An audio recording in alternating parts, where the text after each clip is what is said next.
Yes, I can say the 2022 Electoral Act made some impact in our electoral dispute. For instance, in the Electoral Act of 2010, repeal, under Section 29 of that Act, provides that any person who feels that a candidate has submitted a forged or false document can approach the courts for redress. And in that Electoral Act, it is open to every person, anybody, whether you are a member of any political party, whether you are a member of that political party, whether you are an aspirant or not. The moment you feel that a candidate in an election has submitted a forged document under Section 29(5) of the Electoral Act 2010 as repealed, can approach the court. And under that act, the courts referred to there are FCT High Court, High Court of the State, or Federal High Court. But in the 2022 Electoral Act, there is a paradigm shift from anyone and everyone to only the aspirant. So in the 2022 Electoral Act, for you to complain in court, for you to have what we call the local standing to complain in court against a person who has submitted a forged document or false information, you must be an aspirant.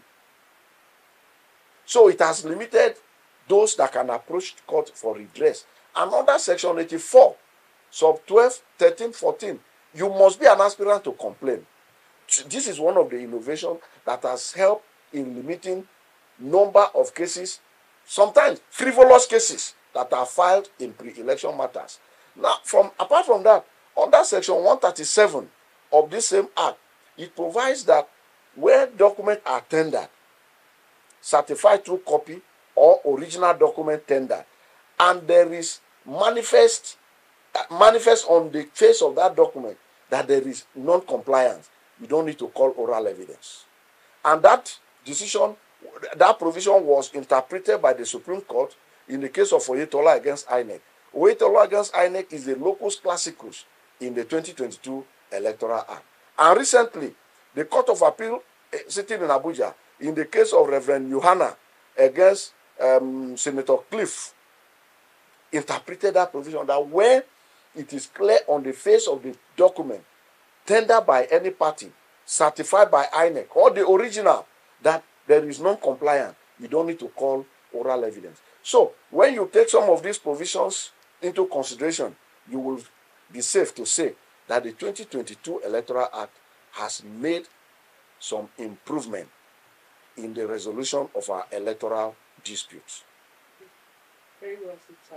So have any of these decisions contributed anything to a new election jurisprudence? Yes, of course they have. I just cited the case of Oyetola against INEC, where the Supreme Court, I think per Jaro JSC, interpreted Section 137.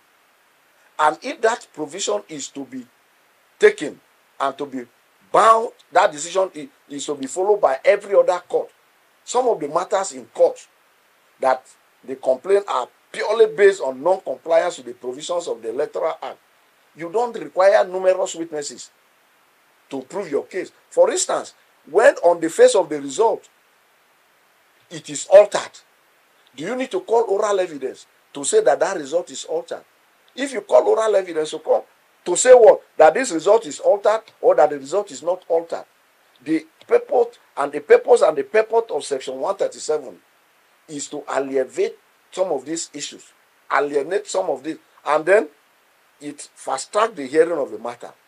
It simplifies the hearing of post-election matters. If the courts are to follow and apply the provision of Section 137 to the latter, there will be no need to call numerous witnesses to prove non-compliance, especially when on the face of the document, you can see that there is non-compliance that the petitioner is complaining about.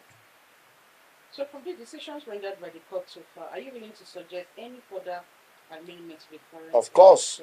Of course.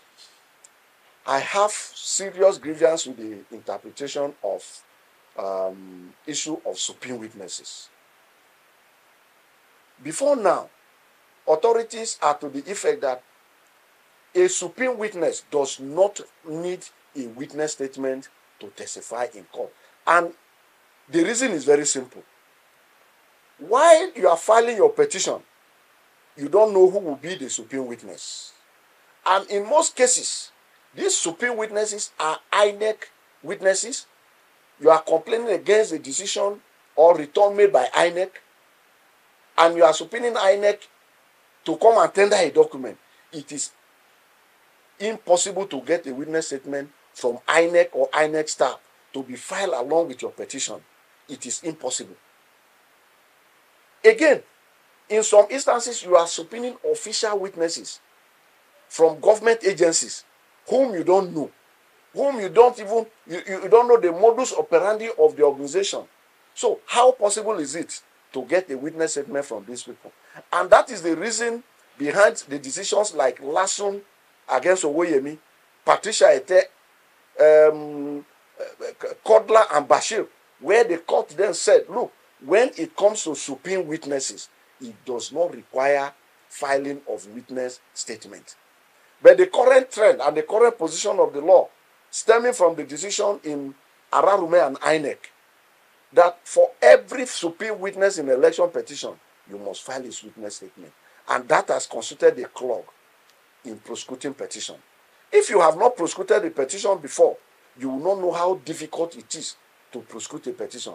And for you to be expected to file a witness statement of an adverse party, honestly to me, it is an impossible task. So my advice to the legislators, because that provision and that interpretation is affecting all of us, it's affecting everybody, is to amend the Electoral Act to give room to supreme witnesses to testify without witness statement on oath.